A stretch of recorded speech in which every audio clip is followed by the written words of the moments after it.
Investigators from the Air Accident Branch of the Department of Transport were already in action this morning, while the BAC 111 jet, which nearly crashed into the taxiing Boeing, was parked nearby on the tarmac. The airport authorities fully acknowledged that it was a near disaster, with the planes just seconds apart from collision. The 111 managed to stop 100 yards short of the Boeing, which the pilot steered off the taxiway.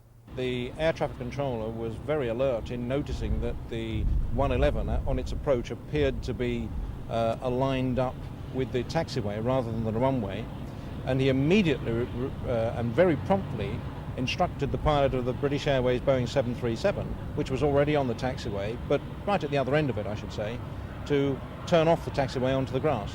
Gatwick's main runway is closed every night until October for resurfacing. The emergency auxiliary runway, to the right, is being used instead.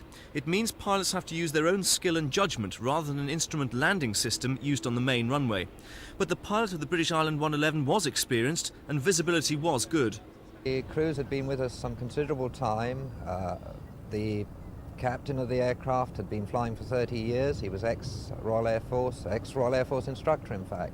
And the co-pilot was similarly, he'd been flying 20 years. The pilot and the rest of the crew have now been suspended pending the official investigation and British Island's own inquiry. Both the CAA and the airlines appear to be puzzled over how such an experienced aircrew could make such a mistake. It's thought the most likely explanation is that in the darkness, the pilot mistook the emergency runway for the main runway, which was out of action, and instead landed on the taxiway to the left.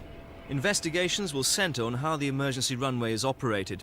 6 months ago, an anonymous report by a British Airways pilot claimed that the amount of traffic using Gatwick, now the second busiest international airport in the world, was too much, and it was only a matter of time before there was a major disaster. But the Civil Aviation Authority maintained that the single runway operation is safe. Mark Longhurst for Thames News.